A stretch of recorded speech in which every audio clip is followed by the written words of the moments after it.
Hi అండి, welcome to our channel. ఈరోజు క్లాస్లో ప్రీవియస్ టెట్లో వచ్చిన చైల్డ్ డెవలప్మెంట్ పెడగోగీకి సంబంధించిన బిట్స్ అనేవి ఈరోజు క్లాస్లో ఒకసారి ఎక్స్ప్లెయిన్ చేసుకుందామండి. ఫస్ట్ బిట్ వచ్చేసి డిఫరెన్షియల్ యాప్టిట్యూడ్ పరీక్ష నందు సహజ సామర్థ్యాల పరీక్షల సంఖ్య. డిఫరెన్షియల్ యాప్టిట్యూడ్ పరీక్ష నందలి సహజ సామర్థ్య పరీక్ష సంఖ్య అంటే నెంబర్ ఆఫ్ సహజ సామర్థ్య పరీక్షలు జరుగుతాయి కదా, ఆ సహజ సామర్థ్య పరీక్షల సంఖ్య ఎంత అని అడుగుతున్నారు. Option 1 5, option 2 8, option 3 10, option 4 12. So correct answer వచ్చేసి 8. డిఫరెన్షియల్ యాప్టిట్యూడ్ పరీక్ష నందు సహజ సామర్థ్యాల పరీక్షలు 8 ఉంటాయి. నెక్స్ట్ గిల్ఫర్డ్ ప్రకారం, next bit second bit, Guilford ప్రకారం సృజనాత్మక వ్యక్తుల లక్షణాలకు చెందనిది. గిల్ఫర్డ్ ప్రకారం సృజనాత్మకత వ్యక్తుల లక్షణాలకు చెందనిది. ఆప్షన్ 1 ధారాళత, ఆప్షన్ 2 అనమ్యత, ఆప్షన్ 3 సహజత్వం, ఆప్షన్ 4 పునర్నిర్వచనం. సో గిల్ఫర్డ్ ప్రకారం ఏంటంటే సృజనాత్మక వ్యక్తుల లక్షణాలకు చెందనిది అనమ్యత. Next one third bit, Kohlberg ప్రకారం వ్యక్తి నైతిక వికాసంలోని చివరి దశ. కర్ల్బర్గ్ ప్రకారం వ్యక్తి నైతిక వికాసంలో చివరి దశ. ఆప్షన్ 1 వ్యక్తిగత సూత్రాలు అంతరాత్మ దశ. వ్యక్తిగత సూత్రాలు అంతరాత్మ దశ. ఆప్షన్ 2 శిక్ష నుండి తప్పించుకునేందుకు విధేయత. శిక్ష నుండి తప్పించుకునేందుకు విధేయత. ఆప్షన్ 3 అధికారం సాంఘిక క్రమాన్ని నిర్వహించే రీతి. ఆప్షన్ 4 ఒప్పందాలు వ్యక్తిగత హక్కులు. కోల్బర్గ్ నైతిక వికాసం కోల్బర్గ్ ప్రకారం ఏంటంటే నైతిక వికాసంలో చివరి దశ వచ్చేసి వ్యక్తిగత సూత్రాలు అంతరాత్మక దశ అన్నమాట. Correct answer. Next one fourth bit, వ్యక్తి తనలోని లోపాలను ఇతరులకు ఆపాదించటం అనేది ఈ రక్షక తంత్రం. వ్యక్తి తనలోని లోపాలను ఇతరులకు ఆపాదించడం అనేది ఈ రక్షక తంత్రం. ఆప్షన్ 1 ప్రతిగమనం, ఆప్షన్ 2 స్వైరకల్పన, ఆప్షన్ 3 ప్రక్షేపణం, ఆప్షన్ 4 విస్థాపనం. వ్యక్తి తనలోని లోపాలను ఇతరులకు ఆపాదించడం అనేది ఏ రక్షక తంత్రం అంటే ఏంటంటే ప్రక్షేపణం అనే రక్షక తంత్రానికి చెందింది. కరెక్ట్ ఆన్సర్ ప్రక్షేపణం. నెక్స్ట్ వన్ ఫిఫ్త్ బిట్, వ్యక్తి యొక్క సంఘటిత ప్రవర్తన నమూనాలకు కారణభూతమైన సంజ్ఞానాత్మక నిర్మాణాలను పియాజే ఇలా పిలిచారు. వ్యక్తి యొక్క సంఘటిత ప్రవర్తనా నమూనాలకు కారణభూతమైన సంజ్ఞానాత్మక నిర్మాణాలను పియాజే ఇలా పిలిచారు. ఆప్షన్ 1 సాంశీకరణ, ఆప్షన్ 2 అనుకూలత, ఆప్షన్ 3 స్కిమాటా, ఆప్షన్ 4 అనుగుణ్యత. సో సంఘటిత ప్రవర్తన నమూనాలకు కారణభూతమైన సంజ్ఞానాత్మక నిర్మాణం ఏంటి అంటే స్కిమాటా అనేది కరెక్ట్ ఆన్సర్. నెక్స్ట్ వన్ ముఠా దశ. సిక్స్త్ బిట్ చూడండి. సిక్స్త్ బిట్ వచ్చేసేసి ముఠా దశ అని పిలువబడే దశ ఏమిటి అంటే ఆప్షన్ 1 శైశవ దశ, ఆప్షన్ 2 పూర్వబాల దశ, ఆప్షన్ 3 కౌమార దశ, ఆప్షన్ 4 ఉత్తర బాల్య దశ. ముఠా దశ అని పిలువబడే దశ ఏంటంటే ఉత్తర బాల్య దశను ముఠా దశ అని కూడా పిలుస్తారు. కరెక్ట్ ఆన్సర్ ఉత్తర బాల్య దశ.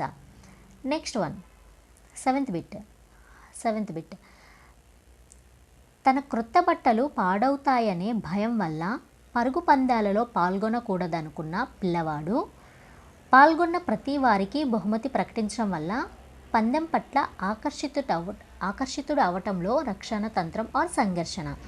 ఏంటంటే కొత్త బట్టలు వేసుకున్నాడు అనమాట. దానివల్ల ఏంటి, పరిగెడితే తన బట్టలు పాడైపోతాయని తను పాల్గొనకూడదు అనుకున్నాడు పిల్లాడు. కానీ పాల్గొన్న ప్రతి వారికి బహుమతి ప్రకటించడం వల్ల పందెం పట్ల ఆకర్షితుడవ్వటంలోని సంఘర్షణ ఏమిటి అంటే ఆప్షన్ 1 ఉపగమ పరిహార, ఆప్షన్ 2 ఉపగమ, ఆప్షన్ 3 పరిహార, ఆప్షన్ 4 ద్వి ఉపగమ పరిహార. ఇక్కడ ఏంటి, తనకి పరుగు పందాలంటే ఆకర్షణ ఉంది అంటే అది ఉపగమనానికి చెందుతుంది. కానీ కొత్త బట్టలు అనేవి ఏమవుతాయి, పాడైపోతాయి అని ఉంది. కాబట్టి ఇక్కడ సంఘర్షణ వచ్చేసి ఉపగమ పరిహార అనేది కరెక్ట్ ఆన్సర్. నెక్స్ట్ వన్ చిన్నపిల్లల్లాగా ఎయిత్ బిట్ వచ్చేసి చిన్నపిల్లల్లా చిన్నపిల్లల ప్రవర్తన ఉపసంహరణ, పరాధీనత, భయం, ఈర్ష వంటి ప్రవర్తనలు ఈ గృహ వాతావరణంలో గల పిల్లల్లో ఉంటాయి. చిన్నపిల్లల ప్రవర్తన, అలాగే ఉపసంహరణ, పరాధీనత, భయం, ఈర్ష వంటి ప్రవర్తనలు ఈ గృహ వాతావరణం గల పిల్లల్లో ఉంటాయి. ఆప్షన్ 1 శిశువులను అంగీకరించటం. ఆప్షన్ 2 సామరస్యం, మంచి సర్దుబాటు. ఆప్షన్ 3 స్థిరమైన ఖచ్చితమైన క్రమశిక్షణ. ఆప్షన్ 4 అతి సంరక్షణ, అతి గారాబం. సో ఇలాంటి ప్రవర్తనలు ఎలాంటి గృహ వాతావరణంలో గల పిల్లలకు ఉంటాయంటే అతిగా సంరక్షించే, అలాగే అతిగా గారాబం పెట్టే పిల్లల్లో ఏంటంటే వాళ్ళ యొక్క ప్రవర్తన ఉపసంహారణ, అలాగే పరాధీనం, ఈర్ష, భయం ఇవన్నీ కూడా ఉంటాయన్నమాట. కరెక్ట్ ఆన్సర్ అతి సంరక్షణ, అతి గారాబం. 9th bit. క్రింది వానిలో ఒకటి ప్రక్షేపక పరీక్ష. క్రింది వానిలో ఒకటి ప్రక్షేపక పరీక్ష. ఆప్షన్ 1 బెల్ సర్దుబాటు శోధిక. ఆప్షన్ 2 ఆత్మవిశ్వాస శోధిక. ఆప్షన్ 3 విన్లాయిడ్ సాంఘిక పరిపక్వత స్కేల్. 4th ఇతివృత్తి గ్రాహక పరీక్ష. ఈ క్రింది వానిలో ఒకటి ప్రక్షేప పరీక్ష ఏంటి అంటే ఇతివృత్తి గ్రాహక పరీక్ష అనేది కరెక్ట్ ఆన్సర్. 10th bit. సర్దుబాటు గల వ్యక్తి యొక్క లక్షణం. సర్దుబాటు గల వ్యక్తి యొక్క లక్షణం. ఆప్షన్ 1 ఆత్మన్యూన్యత. ఆప్షన్ 2 ఉద్వేగ అస్థిరత. ఆప్షన్ 3 మంచి మానసిక ఆరోగ్యం. ఆప్షన్ 4 అవాస్త దృక్పథం. అవాస్త అంటే అవాస్తవాలు ఉంటాయి కదా, ఆ దృక్పథాన్ని కలిగి ఉండడం. సర్దుబాటు గల వ్యక్తి యొక్క లక్షణం ఏమై ఉంటుందంటే మంచి మానసిక ఆరోగ్యాన్ని కలిగి ఉంటారు. సర్దుబాటు కలిగిన వ్యక్తులకు ఎలాంటి ఆరోగ్యాన్ని కలిగి ఉంటారంటే మంచి మానసిక ఆరోగ్యాన్ని కలిగి ఉండటం వల్ల వారు సర్దుబాటు చేసుకునే లక్ష్యాన్ని కలిగి ఉంటారు. సో కరెక్ట్ ఆన్సర్ మంచి మానసిక ఆరోగ్యం. నెక్స్ట్, గోల్మన్ ప్రకారం ఇతరులను అర్థం చేసుకోవటం అనే నైపుణ్యం ఉద్వేగాత్మక ప్రజ్ఞలో క్రింది విశ్లేషానికి ఆర్ విశేషానికి చెందును. అగైన్, గోల్మన్ ప్రకారం ఇతరులను అర్థం చేసుకోవటం అనే నైపుణ్యం ఉద్వేగాత్మక ప్రజ్ఞలోని క్రింది విశేషానికి చెందును. ఆప్షన్ 1 సాంఘిక పరిచయం. ఆప్షన్ 2 స్వయం పరిచయం. ఆప్షన్ 3 స్వీయ నిర్వహణ. ఆప్షన్ 4 సంబంధాల నిర్వహణ. సో కరెక్ట్ ఆన్సర్ వచ్చేసి సాంఘిక పరిచయం అనేది కరెక్ట్ ఆన్సర్. నెక్స్ట్ వన్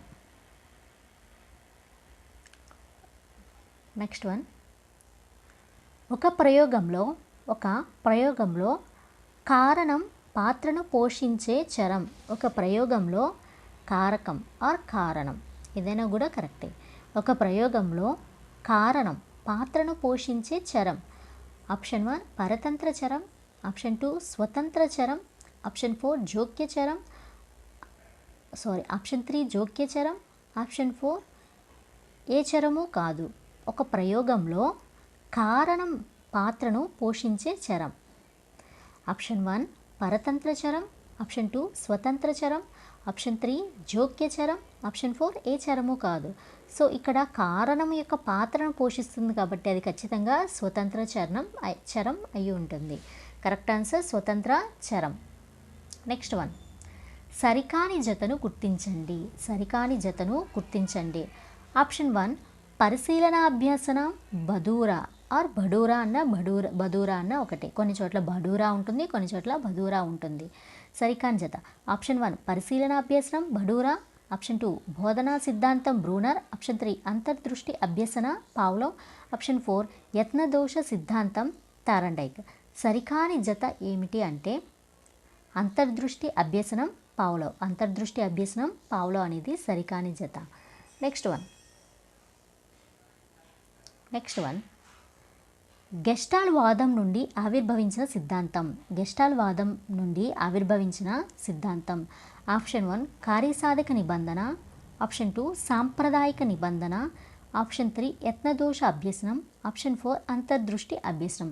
గెస్టాల్ వాదం నుండి ఆవిర్భవించిన సిద్ధాంతం ఏంటంటే అంతర్దృష్టి అభ్యసనం అనేది కరెక్ట్ ఆన్సర్. నెక్స్ట్ వన్, సిద్ధాంతాలు సూత్రాలు క్రింది భావన రకానికి చెందును. క్రింది భావన రకానికి చెందును. ఆప్షన్ 1 సంయోజిత భావన. ఆప్షన్ 2 వియోజిత భావన. ఆప్షన్ 3 సంబంధిత భావన. ఆప్షన్ 4 సరళ భావన. సిద్ధాంతాలు సూత్రాలు క్రింది భావన రకానికి చెందును అంటే సంబంధిత భావన రకానికి చెందుతాయి. సిద్ధాంతాలు సూత్రాలు అనేవి. కరెక్ట్ ఆన్సర్ సంబంధిత భావన. 16th bit. పూర్తిగా నేర్చుకున్న లేదా చేసిన పనుల కంటే మధ్యలో వదిలివేసిన విషయాలు లేదా పనులు బాగా జ్ఞాపకం ఉండడాన్ని ఇలా పిలుస్తారు. పూర్తిగా నేర్చుకున్న లేదా చేసిన పనుల కంటే మధ్యలో వదిలివేసిన విషయాలు లేదా పనులు బాగా జ్ఞాపకం ఉండటాన్ని ఇలా పిలుస్తారు. ఆప్షన్ 1 డెజావ్, ఆప్షన్ 2 జైగార్నిక్ ప్రభావం, ఆప్షన్ 3 హాలో ప్రభావం, ఆప్షన్ 4 సమగ్రాకృతి. సో పూర్తిగా నేర్చుకున్న లేదా చేసిన పనుల కంటే మధ్యలో వదిలివేసిన విషయాలు లేదా పనులు బాగా జ్ఞాపకం ఉండటాన్ని ఎలా పిలుస్తారు? జైగార్నిక్ ప్రభావంగా పిలుస్తారు. కరెక్ట్ ఆన్సర్ జైగార్నిక్ ప్రభావం. Next bit 17th bit. 17th bit. Drill మరియు ఇంటి పనిని ప్రోత్సహించే అభ్యసన నియమం. డ్రిల్ మరియు ఇంటి పనిని ప్రోత్సహించే అభ్యసన నియమం. ఆప్షన్ 1 సంసిద్ధత నియమం, ఆప్షన్ 2 అభ్యసన నియమం, ఆప్షన్ 3 ఫలిత నియమం, ఆప్షన్ 4 అవరోధ నియమం. డ్రిల్ మరియు ఇంటి పనిని ప్రోత్సహించే అభ్యసన నియమం ఏంటంటే అది అభ్యసన నియమమే. ప్రోత్సహించే అభ్యసన నియమమే అభ్యసన నియమం అనమాట. ఓకేనండి. అవన్నీ ఏంటంటే ప్రోత్సహిస్తాయి, అభ్యసన నియమాన్ని ప్రోత్సహిస్తాయి అన్నమాట. అభ్యసన నియమం. నెక్స్ట్ చూడండి. ఏ విధమైన ఆధారం లేకుండా 18th బిట్. ఏ విధమైన ఆధారం లేకుండా తొలుత నేర్చుకున్న అంశాన్ని గుర్తుకు తెచ్చుకునే శృతి ప్రక్రియ రకం. ఏ విధమైన ఆధారాలు ఉన్నాయన్నమాట దానికి సంబంధించి, కానీ నేర్చుకున్న అంశాన్ని గుర్తు తెచ్చుకునే శృతి ప్రక్రియ రకం ఏంటి అంటున్నారు. ఆప్షన్ 1 గుర్తింపు, ఆప్షన్ 2 పునర్స్మరణ, ఆప్షన్ 3 త్వరిత సమైక్యత శృతి, ఆప్షన్ 4 పునరభ్యసన. సో ఏంటిది కరెక్ట్ ఆన్సర్ అంటే పునఃస్మరణ. కరెక్ట్ ఆన్సర్ పునఃస్మరణ అనేది కరెక్ట్ ఆన్సర్. నెక్స్ట్ కొత్తగా నేర్చుకున్న అంశాలు గతంలో నేర్చుకున్న విషయాల పునఃస్మరణకు ఆటంకం కలిగించడాన్ని ఇలా పిలుస్తారు. కొత్తగా నేర్చుకున్న అంశాలు గతంలో నేర్చుకున్న విషయాల పునఃస్మరణ ఆటంకం కలిగించడాన్ని ఇలా పిలుస్తారు. ఆప్షన్ 1 పురోగమన అవరోధం, ఆప్షన్ 2 డెజావ్, ఆప్షన్ 3 తిరోగమన అవరోధం, ఆప్షన్ 4 త్వరిత సమైక్యత శృతి. సో ఏంటి కరెక్ట్ ఆన్సర్ అంటే తిరోగమ అవరోధం. నెక్స్ట్ ఒక కృత్యాన్ని నిర్వహించడానికి 20th బిట్. ఒక కృత్యాన్ని నిర్వహిస్తూ విద్యార్థి బోర్ ఫీల్ అయితే అది క్రింది దానికి చిహ్నం. సో ఒక యాక్టివిటీ చేస్తున్నారు అనమాట ఇక్కడ స్టూడెంట్. తను అది చేస్తున్నప్పుడు ఎలా ఫీల్ అవుతున్నారు? బోర్గా ఫీల్ అవుతున్నారు. అది దీంట్లో దానికి ఒక చిహ్నంగా చెప్పబడుతుంది అంటున్నారు. ఏంటి అంటే విద్యార్థికి సవరణాత్మక బోధన అవసరం. సెకండ్ విద్యార్థి ప్రజ్ఞావంతుడు కాదు. థర్డ్ కృత్యము యాంత్రికంగా తయారైనది. ఫోర్త్ విద్యార్థి తక్కువ స్థాయి సాధన గలవాడు. ఇక్కడ ఏంటంటే బోర్ ఫీల్ అయ్యాడు అంటే అక్కడ కృత్యం అనేది యాంత్రికంగా తయారైంది. కరెక్ట్ ఆన్సర్ కృత్యం యాంత్రికంగా తయారైనది. Next 21st bit. ఒక పరిస్థితిలో నేర్చుకున్న విషయం వేరొక పరిస్థితిలో అభ్యాసానికి అవరోధపరిస్తే లేక తగ్గిస్తే దాన్ని ఇలా పిలుస్తారు.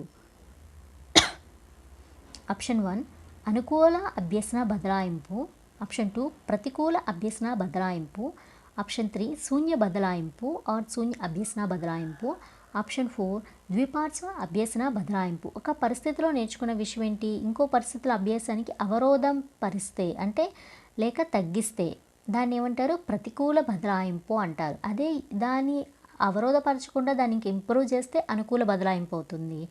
ఇక్కడ ఏంటి? అవరోధపరుస్తుంది, అలాగే దాని యొక్క ప్రభావాన్ని ఏం చేస్తుంది? తగ్గిస్తుంది. కాబట్టి ఇది ప్రతికూల అభ్యసన బదలాయింపు. అదే ఫస్ట్ నేర్చుకున్నది ఏ రకమైన అభ్యసనానికి దానికి ఎటువంటి సంబంధం లేదంటే అది శూన్య బదలాయింపు కిందకి వస్తుంది. సో ఇక్కడ అవరోధపరిస్తే లేదా తగ్గిస్తుంది అంటే దాన్ని ఏం చేస్తుంది? దాన్ని ఇంకొక అభ్యసనాన్ని తగ్గించేస్తుంది. కాబట్టి అది ప్రతికూల అభ్యసన బదలాయింపు. Correct answer. Next 22nd bit. Vygotsky భాషా వికాసంలో 3 సంవత్సరాల వయసులో కనపడే ప్రసంగం. వైగోట్స్కి భాషా వికాసంలో 3 సంవత్సరాల వయసులో కనపడే ప్రసంగం. ఆప్షన్ 1 ప్రైవేటు ప్రసంగం, ఆప్షన్ 2 నిశ్శబ్ద అంతర్గత ప్రసంగం, ఆప్షన్ 3 సాంఘిక ప్రసంగం, ఆప్షన్ 4 బాహ్య ప్రసంగం. వైగోట్స్కి భాషా వికాసంలో 3 సంవత్సరాల వయసులో కనపడే ప్రసంగం ఏంటంటే ప్రైవేటు ప్రసంగం. కరెక్ట్ ఆన్సర్ ప్రైవేటు ప్రసంగం. Next 23rd bit. సరైన ప్రవచనాన్ని ఎంపిక చేయండి. సరైన ప్రవచనాన్ని ఎంపిక చేయండి. ఆప్షన్ 1 శ్రేష్టగ్రాహ మంత్రణ మిశ్రమ పద్ధతి, ఆప్షన్ 2 నిర్దేశిక మంత్రణ మంత్రణార్థి కేంద్రకంగా ఉంటుంది, ఆప్షన్ 3 నిర్దేశిక మంత్రణ మాంత్రకుని కేంద్రంగా ఉంటుంది, ఆప్షన్ 4 అనిర్దేశిక మంత్రంలో మంత్రకుడు సమస్యకు పరిష్కారం నిర్దేశిస్తాడు. సరైన ప్రవచనం ఏంటంటే శ్రేష్టాగ్రహ మంత్రణం మిశ్రమ పద్ధతి అనేది correct answer. Next 24th bit. పాఠశాల అభివృద్ధి ప్రణాళికను తయారు చేసేది. పాఠశాల అభివృద్ధి ప్రణాళికను తయారు చేసేది. ఆప్షన్ 1 సర్పంచ్ నాయకత్వంలో వార్డు సభ్యులు, ఆప్షన్ 2 మండల విద్యాశాఖాధికారి ఆధ్వర్యంలో ఉపాధ్యాయ బృందం, ఆప్షన్ 3 పాఠశాల సముదాయంలో విద్యార్థుల తల్లిదండ్రులు, ఆప్షన్ 4 పాఠశాల యాజమాన్య కమిటీ. పాఠశాల అభివృద్ధి ప్రణాళికను తయారు చేసేది ఎవరంటే పాఠశాల యాజమాన్య కమిటీ అన్నమాట. 25th bit. ప్రాథమిక స్థాయిలో ఇంటి పని గురించి జాతీయ విద్యా ప్రణాళిక చట్టం 2005 మార్గనిర్దేశకం. ప్రాథమిక స్థాయిలో ఇంటి పని గురించి జాతీయ విద్యా ప్రణాళిక చట్టం 2005 మార్గనిర్దేశకం. ఆప్షన్ 1 2వ తరగతి వరకు వారానికి 2 గంటల ఇంటి పని. 2వ తరగతి వరకు వారానికి 2 గంటల ఇంటి పని. ఆప్షన్ 2 3వ తరగతి నుండి వారానికి 2 గంటల ఇంటి పని. ఆప్షన్ 3 అన్ని ప్రాథమిక తరగతులకు వారానికి 2 గంటల ఇంటి పని. ఆప్షన్ 4 1వ తరగతికి వారానికి 1 గంట ఇంటి పని. సో కరెక్ట్ ఆన్సర్ వచ్చేసి 3వ తరగతి నుండి వారానికి 2 గంటల ఇంటి పని అనేది కరెక్ట్ ఆన్సర్. నెక్స్ట్ 1 లేఖన సంబంధ వైకల్యం. 26th bit. లేఖన సంబంధ వైకల్యం ఏంటి అంటే option 1 dyslexia, option 2 dysphasia, option 3 dysgraphia, option 4 dyscalculia. లేఖన సంబంధ వైకల్యం కాబట్టి కరెక్ట్ ఆన్సర్ డిస్గ్రాఫియా అనేది కరెక్ట్ ఆన్సర్.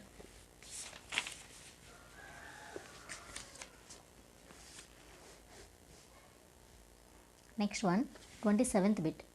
నిర్మాణాత్మక మూల్యాంకనంలో రాత అంశాలకు ఇవ్వవలసిన భారత్వం. ఆప్షన్ 1 25 మార్కులు 25 marks, option 2 20 marks, option 3 15 marks, option 4 10 marks. So నిర్మాణాత్మక ముదింపు ఆర్ మూల్యాంకనంలో ఏంటంటే రాత పరీక్షకు 10 మార్కులు ఇస్తారు. Correct answer 10 marks. Option 4 10 marks. Next 1 క్రింది అభ్యసన వనరు ఉపాధ్యాయ పరిమితం. క్రింది అభ్యసన వనరు ఉపాధ్యాయులకు పరిమితం.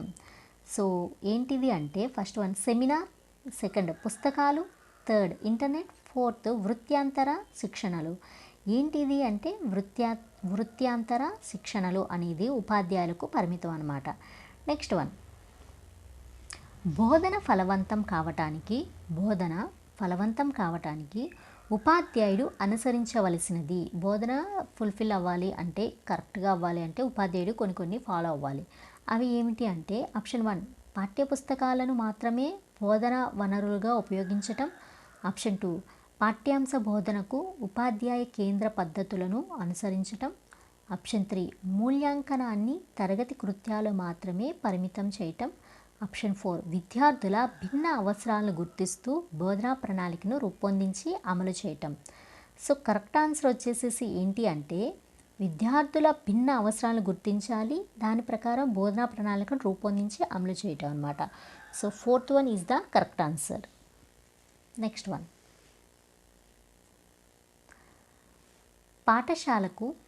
పాఠశాలకు నిర్దేశించబడిన నియమాలు, ప్రామాణికాలు, రూపొందించబడిన విద్యా హక్కు చట్టం 2009లోని విభాగం. ఆప్షన్ 1 అధ్యాయం 1, ఆప్షన్ 2 అధ్యయనం 3, ఆప్షన్ 3 అధ్యయనం 8, ఆప్షన్ 4 షెడ్యూల్. ఆప్షన్ 4 షెడ్యూల్ అనేది కరెక్ట్ ఆన్సర్. సో రిమైనింగ్ అనేవి నెక్స్ట్ క్లాస్లో మనం ఎక్స్ప్లెయిన్ చేసుకుందాం. Thank you.